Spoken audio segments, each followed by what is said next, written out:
This is the Debunking Economics Podcast with Steve Keen and Phil Dobbie. The Archives. Episode 207. Is the US all it's cracked up to be?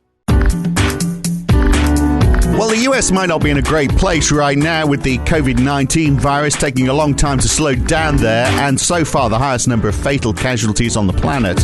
And then add police brutality, public riots, and a president with a messiah complex. And there's obviously a lot to criticize about America right now. But what about in, fairly normal times? Is the center of the free world a place we should all aspire to, economically speaking? What's good and bad about the United States? It's a particularly important question for the UK because as they close the door on Europe, it's expecting to have a closer relationship than ever with the United States. That's today on the Debunking Economics Podcast. Is the US all it's cracked up to be? With Professor Steve Keen, I'm Phil Dobbie. Welcome along.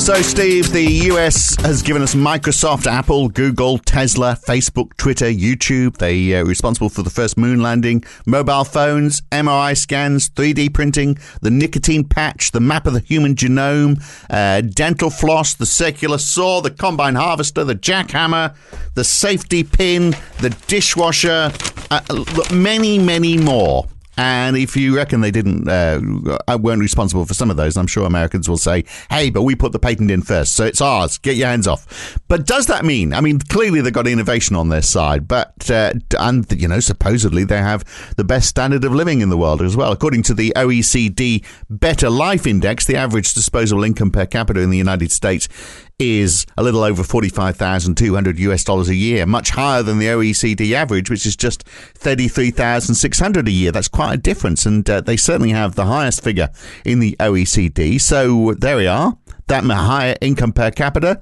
that means better life, doesn't it? Surely. Better life as long as you don't get sick. One book that I've always had in my reading list but never actually read is called Don't Get Sick in America.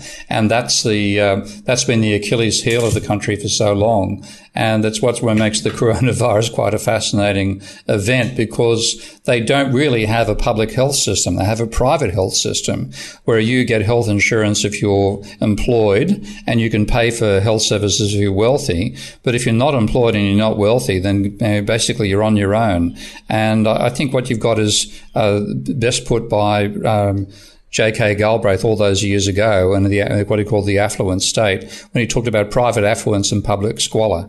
And that's the defining feature of the American economy. Right. And it's now the public side that they realize the dangers of squalor on the public side. But obviously you get a lot of people saying, well, okay, the squalor side is a bit unfortunate, but it's a byproduct of all the inherent wealth. And if you try to get rid of the squalor, then you hold back the generation of wealth for everybody else. So you might have some people who have fallen by the wayside, but rather that than having than everyone sort of somewhere in the middle. I'll give an example. A CBS website, MarketWatch, Ed Yardney, who provides global investment strategies to rich Americans. So he's writing on a blog, American households are enjoying record standards of living. This is before the virus. Income stagnation is a myth. Income inequality isn't a myth, but an inherent characteristic of free market capitalism, an economic system that awards the biggest prizes to those entrepreneurs who benefit the most consumers with their goods and services. Perversely, inequality tends to be greatest during the periods of widespread prosperity. Rather than bemoaning that development, we should celebrate that so many households are prospering, even if a few are doing so more than the rest of us. So in other words, if you've got a few people who are doing badly, that's because lots of people are doing well. And that's the American way. Yeah, the thing I'll give America great credit for is that having failed in the past is not a stigma that carries with you in the future. And that's one thing which Schumpeter argued for strongly, that you need to have the capacity to fail in order to be able to succeed over time. And America does have that philosophy to some extent. So the capacity to be an entrepreneur, of course, that word the French don't have, according to George W. Bush, that French word the French don't know. And that's another great opportunity in America. You can be stupid and still be president. That's true. And look how well they've done with that. stupidest person on the planet is now. In fact, it seems to be a prerequisite these days. It does indeed. Yeah, even senility may be the next round for Biden going for the damn campaign. But yeah, it is that sense of, they call freedom. I'm substituting the O with the U there, but that's a desire to be an entrepreneur. And the existence of structures that encourage it, everything from Silicon Valley at one extreme to the very sensible and very American idea of Chapter 11, where you can get protection from banks to try to trade your way out of it. I don't think there's anything like Chapter 11 protection anywhere else in the world, and that means that you have a buffer if you find yourself going bankrupt in a way that the rest of the world doesn't provide. Although, they are starting to get smarter about it, aren't they, in other parts of the world? If a company's going under, don't take, let's not throw it straight into administration. Let's give you the ability to trade your way out of it in the same way that, the philosophy behind Chapter 11. So this inequality within America is often pointed to. I mean, particularly if you look at the public health systems that we have, we're used to in other countries. But actually, I wonder whether it's overplayed. So if you look at the Gini coefficient, which is, a recognized measure of income disparity, it's 0.39 for America, which is not too dissimilar to the UK, which is 0.36. So I wonder whether that's overplayed in reality. No, not for those two. But what about other countries like France, for example, or Belgium or Germany? Do they have substantially more equal distributions of income? Well, France is 0.31, so 0.31 versus 0.39. So that is a little bit different. 0.32 for Germany, but still not massive differences. So I am wondering whether this whole inequality thing, which is the first thing we think of when we think of the United States, I'm just wondering whether it is overplayed, because there are places where it is much greater. I think, to me, the inequality is there's a level of inequality which is actually attractive for being an entrepreneur, and that's the selling point in favor of it. But there's the level of inequality driven by the level of financialization of the American economy, which means that you get a massive increase in the amount of money going to rentiers, not going to entrepreneurs. And that to me is the real danger. I don't mind inequality where I'm looking at somebody at the top of the tree who has done an enormous amount of innovation. So, again, people like Musk, like Bezos, pardon me, even Gates. You have. You could argue it's an opportunity, couldn't you? It's for people to aspire to that level. And that's you've got that in. Yeah, but to aspire to be the head of Goldman Sachs or Morgan and Stanley and the rapacious financial sector where it's basically selling debt to the rest of us that's caused the level of inequality, that's the sort of aspiration I don't want to see. And I think America used to be sort of 70-30, the entrepreneurial versus the rentier. Now I'd say it's 30-70, and it's only remarkable individuals like Bezos and like Musk, which they still sell the overall argument that inequality is good for innovation, but most of that money is going to as we're talking with Blair Fix recently, to the elite at the top of large corporate hierarchies who haven't innovated in their lives, apart from the way they managed to shaft their rivals in the back on the way to the top. But innovation needs the finance sector, doesn't it, to fund it? If you look at seed funding by venture capitalists in the last decade or so, through the roof in the United States compared with the EU or Israel or the rest of the world. So it seems if you've got an idea and you want to make money, you do it in the United States, particularly if it's software or mobile technology or stuff to do with big data or fintech, all that sort of stuff. You do it in the United States, which is another reason why the United States economy does so well. All this stuff gravitates there. Yeah, and that's the major argument. For funding. Yeah, it's that capacity to provide funding for entrepreneurs, an environment which you can risk becoming one and not be wiped out for the rest of your life, whether that's financially or by stigma. That's the advantage the Americans have over the rest of the world. It's more the non-economic side of America that I worry about in terms of its capacity to screw itself up, the religious side of the country, the militaristic side of the country, the extent to which they think they're liberating the rest of the world when they invade them and drop bombs on them. That's more the sort of schizophrenic side of America that worries me and makes me think it's if it's the greatest country on the planet, I wish it was on another planet. so we didn't have to live with it. But that fundamentally, on that innovation thing, though, the fact that this is the place to go to get funding. Why is that? Why couldn't Australia, for example? I've often wondered about this. Australia's got a stable economy. I mean, we might moan about the politicians, but by and large, they're better than the American politicians. And, decent climate, nice big houses. What could possibly go wrong? Why wouldn't you, if you were innovating and you could innovate anywhere in the world, why wouldn't you do it on the northern beaches in Sydney rather than Seattle, for example? Well, there I've actually got some personal experience, and it's because the Australian financial sector and the Australian bureaucracy is anti-local innovation. They think we should be doing our comparative advantage, which is digging up ore and shearing sheep and sending it overseas. Yeah. Ever heard of a company called Dolmyson? No, never. Okay, they went bankrupt over 20 years ago, but the Dolmyson company produces the Dolmont Magnum computer, which is the world's first genuine portable computer weighing 4 kilos with an LCD screen with ROM packages that the programs are run on, which weighed 4 kilos at the time when the Compaq, when it came out, which is the first portable, luggable computer of any real power, weighed about 20 kilos. So you had this genuine portable, genuine laptop computer built in that well-known hotspot of innovation. Guess the town, you won't get it, so I'll tell you, it's Gosford. Wow. Okay. Then there's a company called Tytel, which made the world's best phones. I've still yet to see a phone that rivals it. There was no physical hook. It had a magnetic hook. You had a built-in speaker system inside the phone, 100 stored memories, LCD display. That went bankrupt because the Australian bureaucracy undercut it by importing a phone from China that they claimed they were importing from Malaysia to take advantage of developing country bonuses. So I've seen, and I bought these devices myself at the part of the government bureaucracy I was working for at the time. Actually, all the things part of the Department of Trade. So I've seen this actually anti-innovative philosophy because of this obsession about comparative advantage. Wow. So in that sense, you've got a Schumpeterian style of capitalism in America where it's all about innovation, taking risk and change, and a neoclassical mindset in Australia that bulldozed genuine attempts at innovation. Yeah. And so Gosford now basically has the RSL, massive RSL club, and that's about it really. Lots of shut up shops.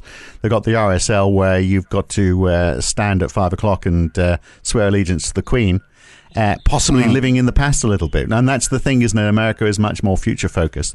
Although I wonder whether it's going to lose some of that innovative edge, because the EU Innovation Scoreboard looks at indicators of innovation, such as the availability of finance, which obviously America will score well on, investments actually made by firms in R&D, the proportion of firms that are actually introducing innovation, education levels relevant to innovation, cited research documents in those countries, the impact of innovation on employment and sales, and it's got the EU, surprisingly, and the US neck and neck in terms of innovation. And if you give them an index of 100 and compare it to South Korea is on 137, Canada is on 118, Australia is on 112, just ahead of Japan on 111. So by that mark, the US might be losing some of its edge there. It's actually below those countries, is it? So, the United States is on 100, South Korea is on 137, Australia is on 112 by their index.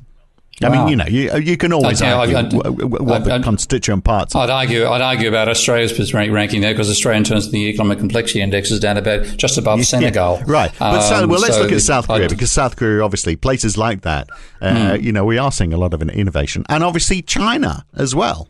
Yeah, so I think, and it can be an environment where there's a state emphasis, whereas the American argues that its state is laissez-faire. The states actually set up the system that gave you the capacity to innovate. Things like the bankruptcy laws of Chapter 11 and stuff like that. That wasn't designed by a corporation. That was designed by the government bureaucracy with an eye to it. So China can do a similar thing.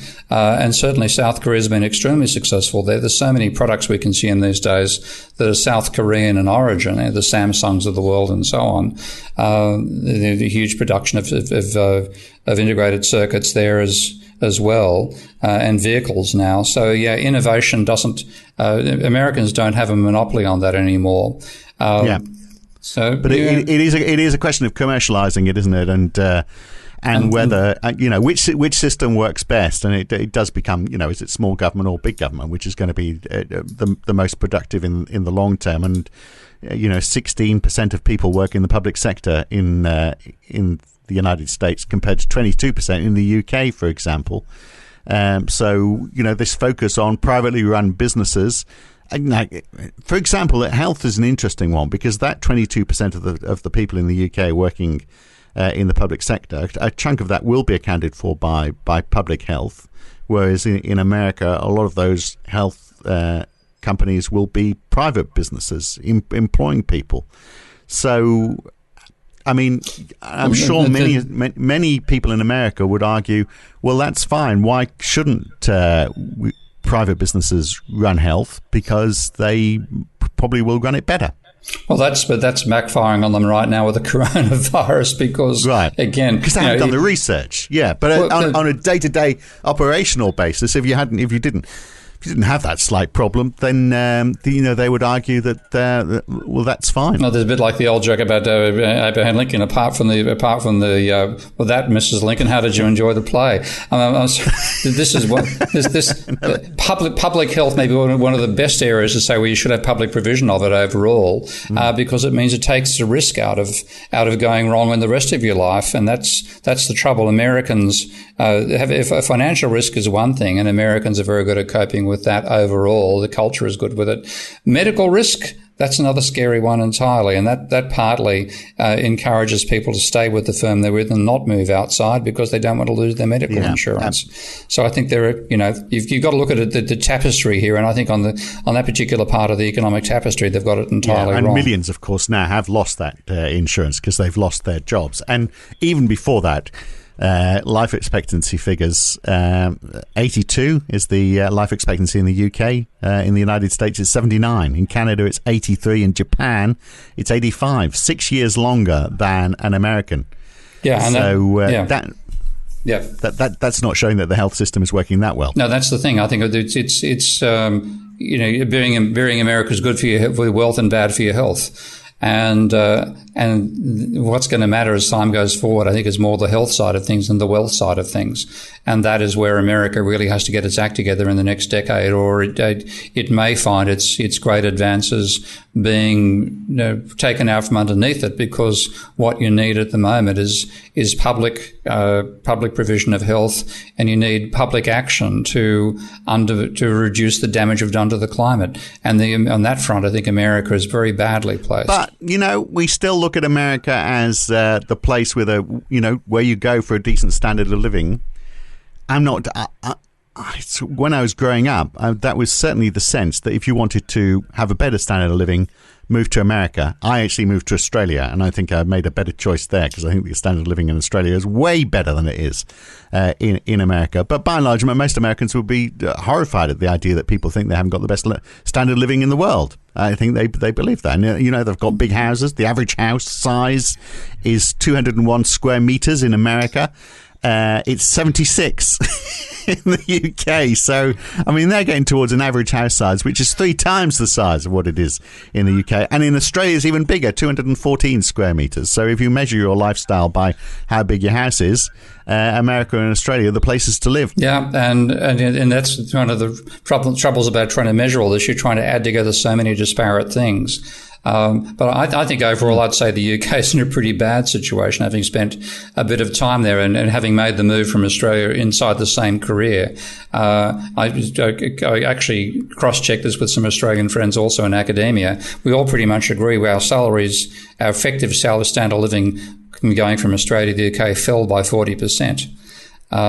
So the UK is far lower than Australia on that front. America, again, looking at in the same industry, salaries, standard of living seems much higher for academics overall in America, despite many other problems about it in terms of security.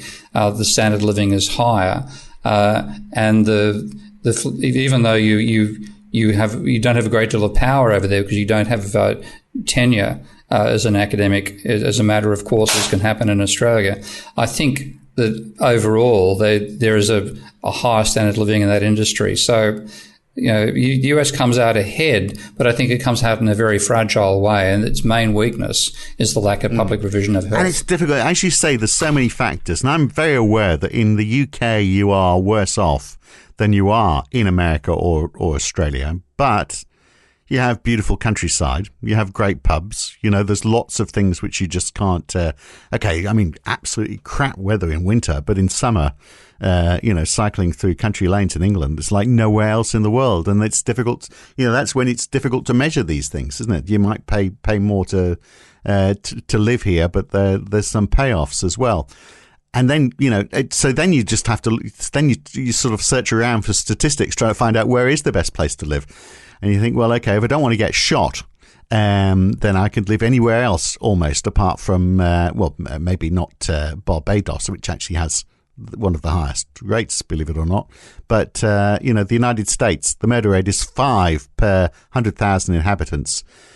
I think it's 1.2 in the UK and 0.9 in Australia. So in the United States, you are more than 5 times as likely to be shot or killed as you are in Australia. And despite that, the incarceration rate in the world is highest in the United States. Half the world's prison population is in the United States. The leader of the free world has more people who aren't free. 2 million people in prison.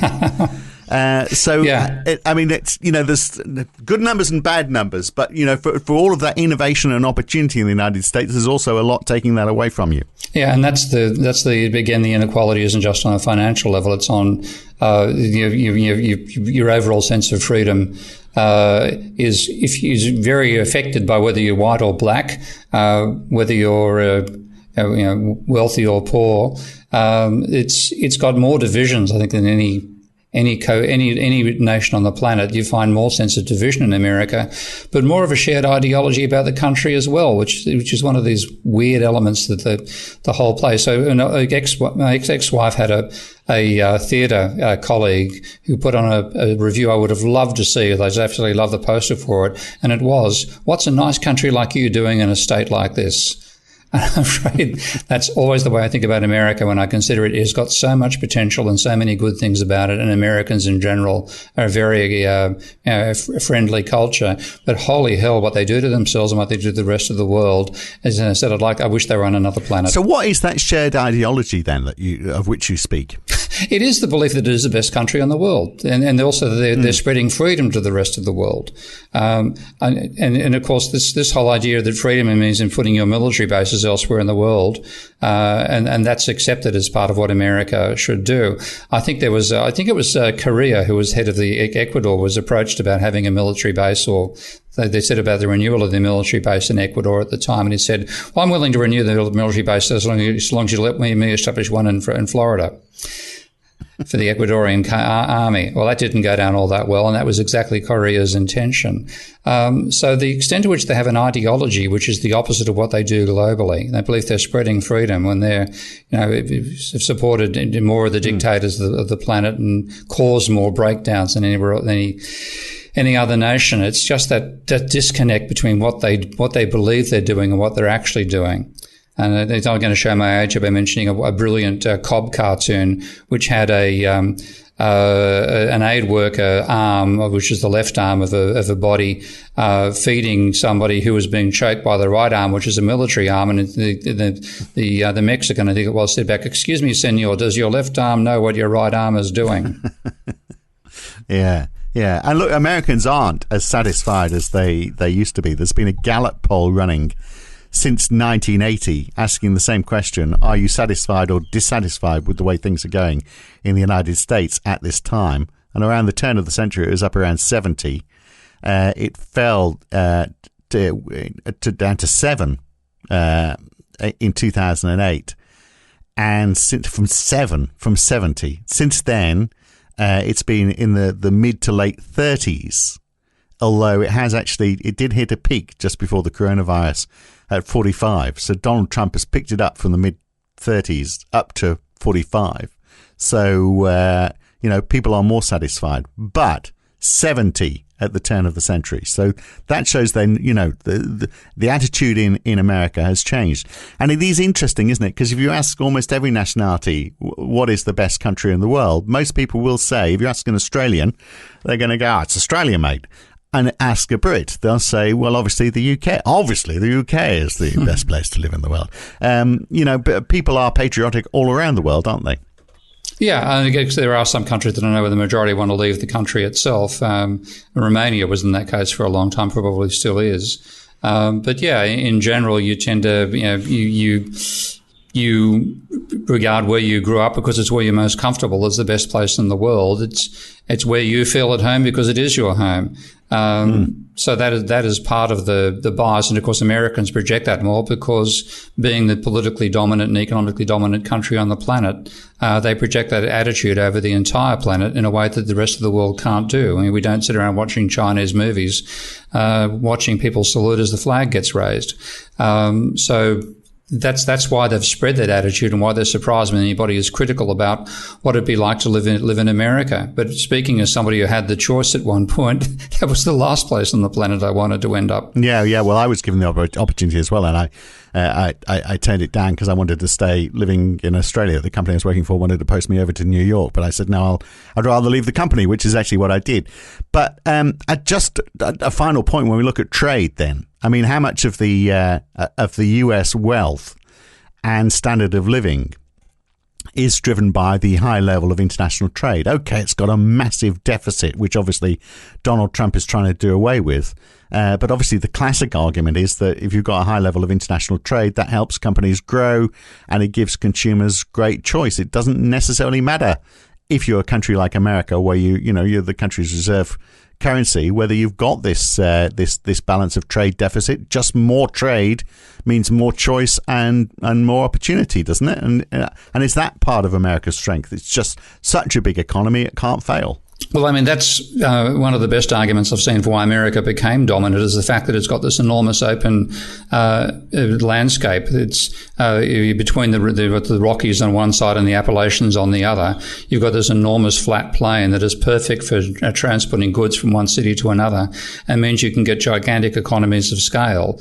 And in partly the European Union was driven by the desire to match that economy of scale and then have a United States of Europe. They've botched it completely in how they've gone about doing it, but it was right. that. So you're saying that they could do better if they had a more of a domestic economy rather than relying on it. And that's what America did. I mean, America, the great expansion of America was expansion from the east to the west, and the fact that as you grew, you got a larger and larger market, greater and greater economies of scale, and America industrialized under a protectionist barrier, which Michael Hudson covers brilliantly in America's Protectionist Takeoff, and that's what gave it that industrial strength. So it's the sheer scale of the place. And in some ways, we're seeing that replicated with China now, because China has a comparable scale and to some extent, a comparable landscape. Yeah, and China obviously trying to grow their domestic economy as well, very much so now. So and obviously that's what Donald Trump wants to do as well. You know, they're both going, in a way, they're both almost agreeing, let's do less trade between ourselves, let's focus more on our domestic economies. Maybe they'll both do well out of that. No, I think the China's a little bit better than the Americans, because the Americans have undermined their capacity to some degree by putting their industrial power and the secondary role of the financial sector. The Chinese are doing the industrial manufacturing thing, and I think that's what's going to stand them instead in the next decade. Right. And also, they haven't got to contend with this slight diversion of a virus, which is killing lots of people. Yeah, ironically, that's the place that originated is the place that's most free of it. All right. So, in conclusion, I don't know. Is America the be all and end all? Should we be looking at because what got me starting to think about this question is the US all it's cracked up to be? Is because a lot of economies like the UK, for example. You know, it's often a question asked, how can we be more like America? Rather than the question, well, should we be more like America? Do we want to be more like America? I think, well, if America is more like the rest of the world in terms of its health system, it might be more sensible to emulate the rest of America. That's my bottom line. I wouldn't want to live in America for its health system. I would love to live there for its encouragement of entrepreneurial activity.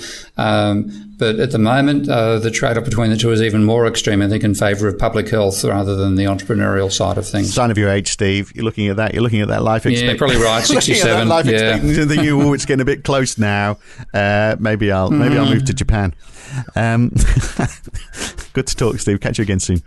Okay, mate. Okay, bye. Next time, there have been some crazy ways of adding stimulus to economies to try and get out of the ravages of COVID-19. Like, for example, a grant for people who are spending a lot of money on doing up their house to get even more government money to make their extensions even bigger. How's that going to help the little guy? We'll look at that next time on the Debunking Economics podcast with Professor Steve Keen. I'm Phil Dobbie. See you then. If you've enjoyed this podcast, then please share it with your friends, like it on YouTube, and subscribe to this channel.